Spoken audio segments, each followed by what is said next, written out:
Usually when you think about a grammar test, especially a really high-stakes one like the TEAS or the HESI nursing entrance exams, there's this assumption that punctuation is just about, neatness. Right, like it's just making your bed or something. Exactly. Like you put the period at the end, you capitalize the first letter, and, well, everything just looks tidy for the inspector. Yeah, we tend to treat it like window dressing. Mhm. Just this polite formality Mhm. that has, absolutely nothing to do with the actual substance of what we're trying to say. But then you start digging into the sources we've gathered for you on this deep dive, and suddenly you realize that punctuation, it doesn't decorate a sentence at all. It disambiguates it. Completely. I mean, let me give you a terrifying, albeit kind of hilarious example.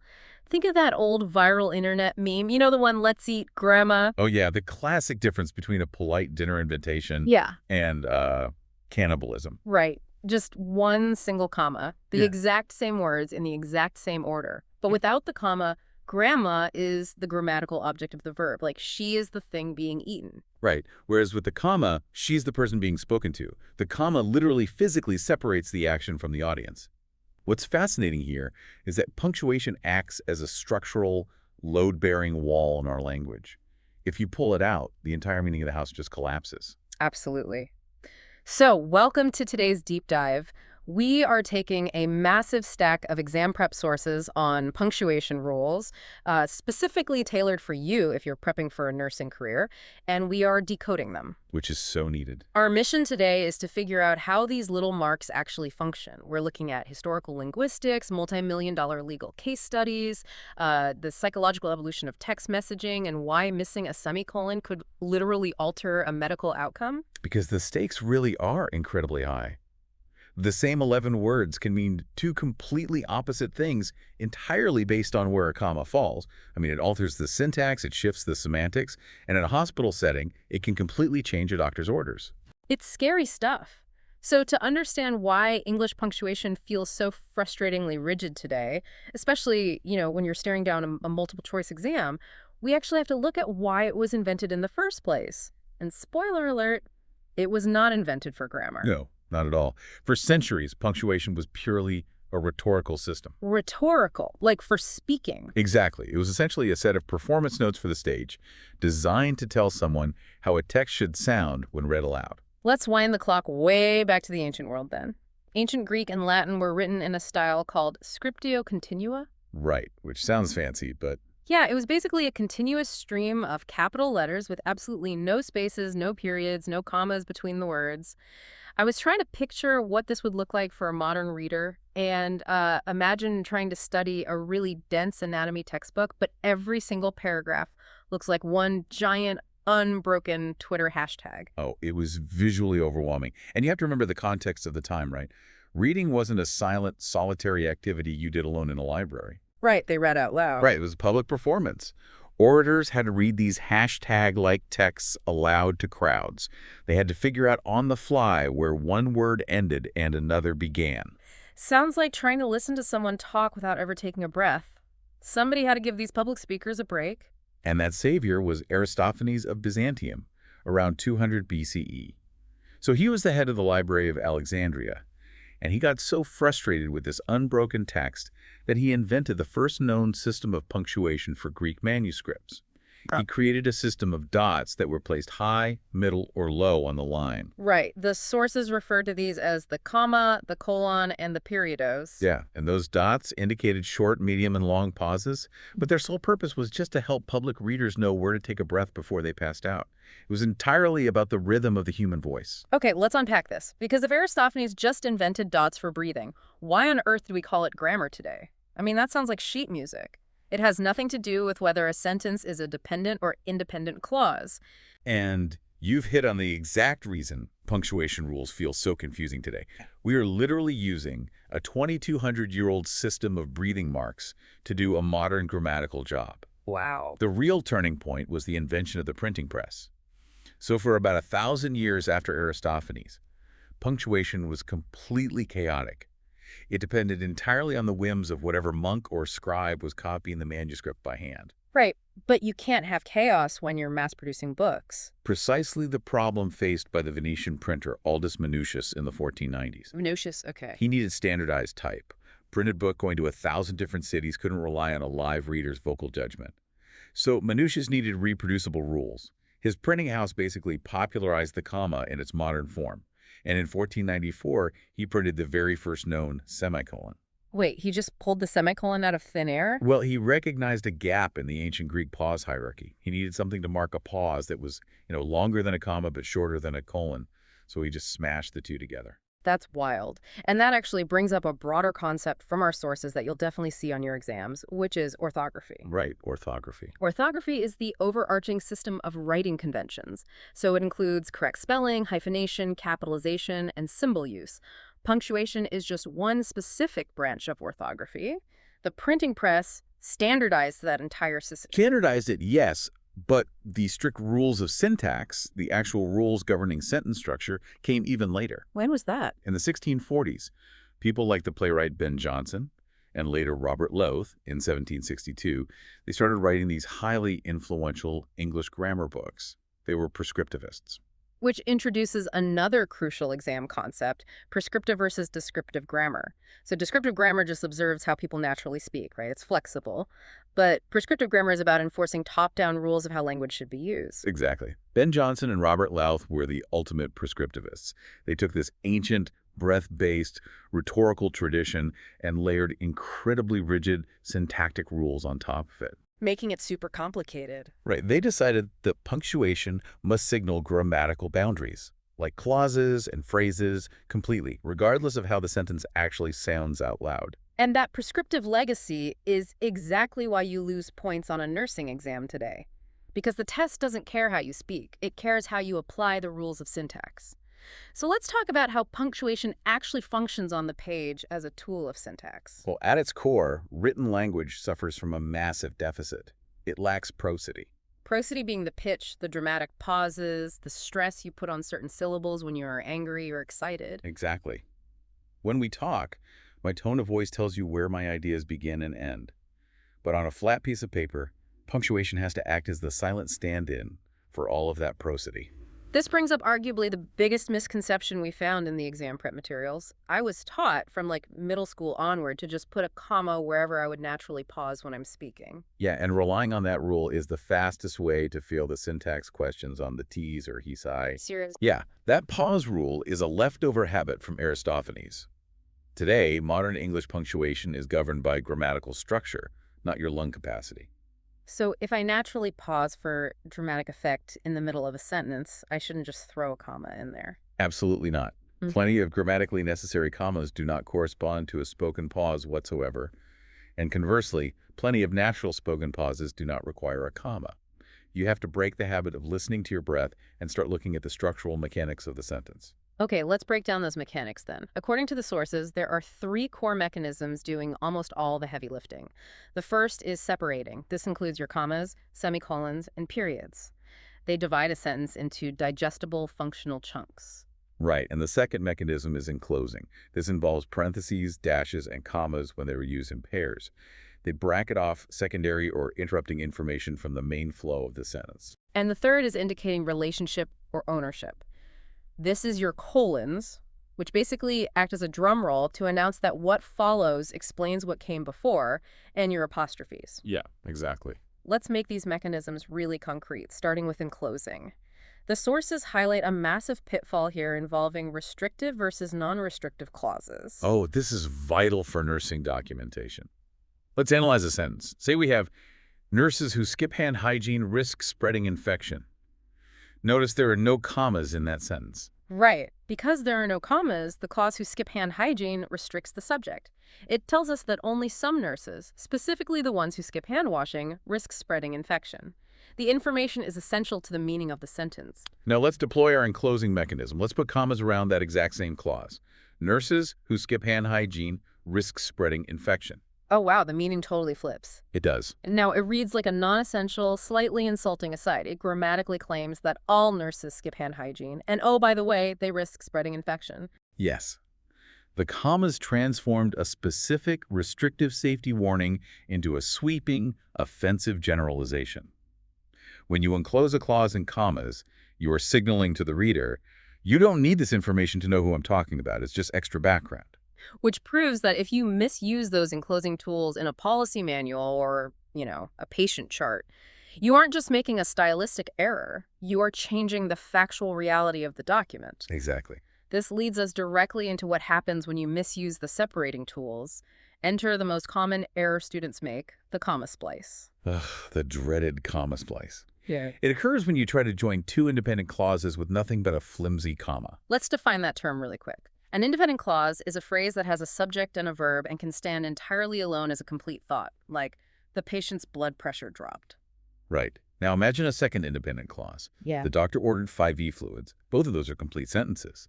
A comma splice happens if you write, the patient's blood pressure dropped, the doctor ordered 5 fluids. Yeah, a comma alone simply isn't strong enough to hold two complete ideas together. It splices them poorly. You need heavier grammatical machinery. You could use a period to make them two separate sentences. Or a semicolon. Or, my personal favorite trick, you use a comma combined with a coordinating conjunction. Right, the famous and boys acronym. For, and, nor, but, or, yet, so. If you want a comma to connect two independent clauses, it absolutely must be holding hands with one of those and boys. But here is where we need to introduce the dimmer switch of grammar, subordinating conjunctions. Words like because, although, or since. How do these change the punctuation math? Subordinating conjunctions fundamentally alter the power dynamic of a sentence. If you attach because to the front of an independent clause, so because the patient's blood pressure dropped. It suddenly loses its independence. Exactly. It becomes a dependent clause. It can no longer stand alone. It leaves you hanging. Because the blood pressure dropped. What happened? Right. And because it's now a dependent clause, you use a comma to attach it to an independent clause without needing a fanboys. Because the patient's blood pressure dropped, the doctor ordered 5 fluids. Okay, so understanding how those conjunctions shift the power balance between clauses is the skeleton key to passing the syntax portion of the exam. 100%. Let's clear up two more massive misconceptions while we're on the topic of conjunctions and separating tools. I was always told by my elementary school teachers that you can never, ever start a sentence with and or but. I hear that all the time, but that is a myth of early education, not an actual rule of English grammar.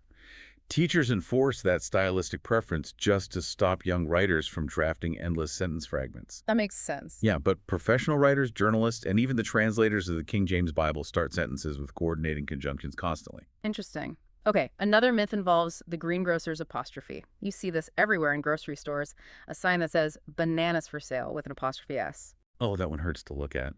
Apostrophes mark possession, like the patience chart. Or they mark a contraction, substituting for missing letters, like it's for it is. They never, under any circumstances, make a plain noun plural. Here's where it gets really interesting, though.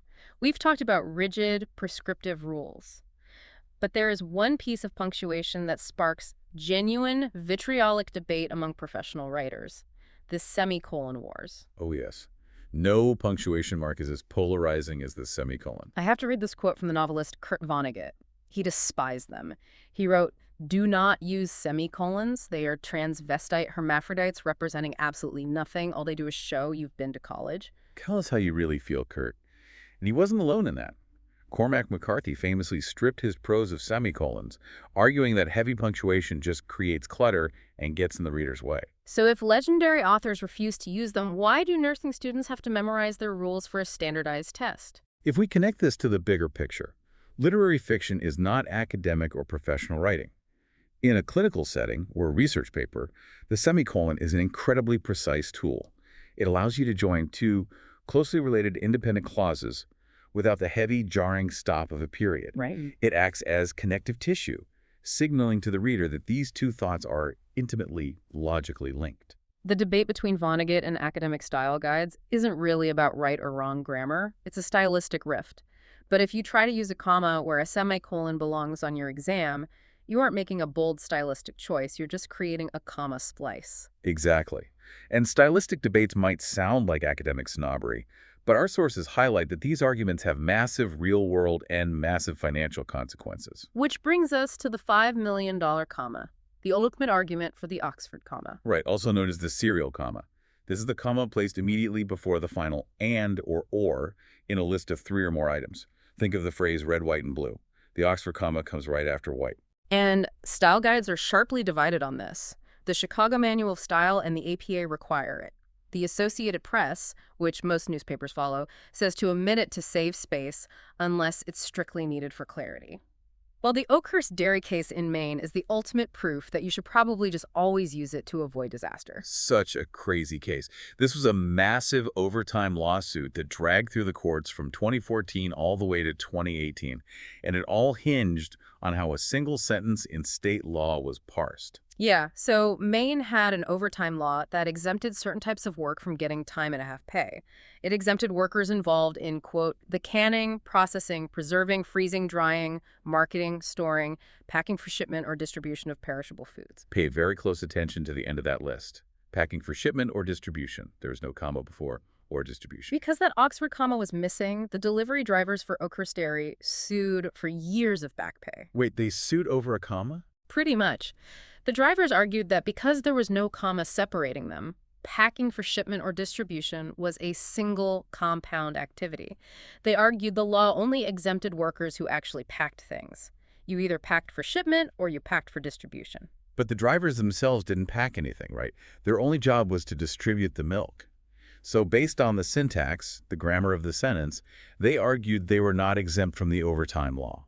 The dairy fought back, obviously, arguing the intent of the law. They said, no, packing for shipment is one exempt activity, and distribution is a totally separate exempt activity. But the U.S. First Circuit Court of Appeals looked at the syntax and ruled that the missing comma made the law genuinely ambiguous.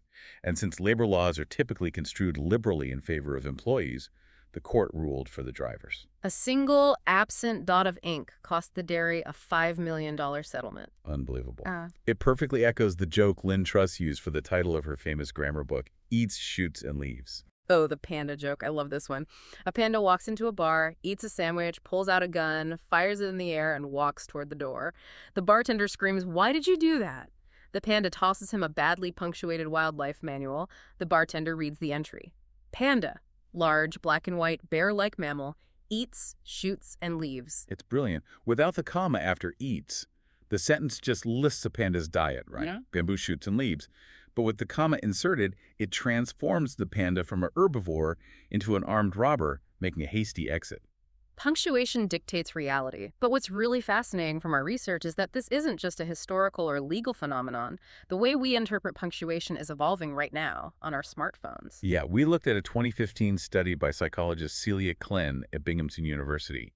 She investigated how younger readers interpret the period in text messages. The period, the most basic and fundamental grammatically neutral punctuation mark we have. For over 2 millennia, a period has simply meant this sentence is over. But Klenn's study revealed a massive shift. When a short text message like sounds good or okay ends with a period, younger readers consistently rate the message as less sincere or even abruptly annoyed compared to the exact same message sent with no final punctuation at all. So if I text you sounds good with no punctuation, I'm happy. If I text sounds good with a period, I am passive-aggressively furious with you. Essentially, yes. In texting culture, the period has picked up a heavy emotional connotation. A 2,200-year-old grammatical marker has acquired a brand new social meaning in just a single generation. The absence of punctuation has become the new marker of sincerity. So what does this all mean for you? We've traveled from ancient Greek breathing marks to the Venetian printing press, from a $5 million lawsuit over dairy delivery to passive-aggressive text messages. Why does mastering this granular level of syntax matter for your nursing career? It matters because ambiguity in healthcare is dangerous. Think about the Oakhurst dairy case, but instead of overtime pay, the missing comma is in a medication order. Imprecise punctuation in chart notes or during handoff communications directly contributes to documentation errors. If a doctor's note has an unclear separation between the dosage, the frequency, and the route of administration, a nurse could easily misread the timeline of care. If a restrictive clause is mispunctuated, a specific warning becomes a blanket statement. Ambiguous instructions lead directly to patient safety incidents. That is the fundamental reason nursing programs and entrance exams like the TEAS and HESI test written communication precision so heavily. They aren't trying to torture you with the prescriptive rules of 18th century grammarians. They are testing a low-cost, high-leverage skill that prevents lethal mistakes on the floor. Punctuation is the structural integrity of your medical documentation. If the syntax collapses, the patient care collapses with it. So, to quickly recap the neighboring terms you need to know for your exams based on today's deep dive, remember syntax, independent and dependent clauses, coordinating conjunctions like fanboys, subordinating conjunctions, orthography, and prescriptive versus descriptive grammar. Which leaves us with a really fascinating paradox to consider as we look to the future of communication. Oh, what's that? Well, if Aristophanes originally invented punctuation to mimic the tone, breath, and rhythm of the human voice, and today, younger generations are intentionally dropping periods and using emojis to convey that exact same tone and sincerity in their digital messages, what will a grammatically correct and perfectly unambiguous nursing chart look like 100 years from now? Will our strict prescriptive rules survive the digital age, or will a thumbs-up emoji become the new semicolon?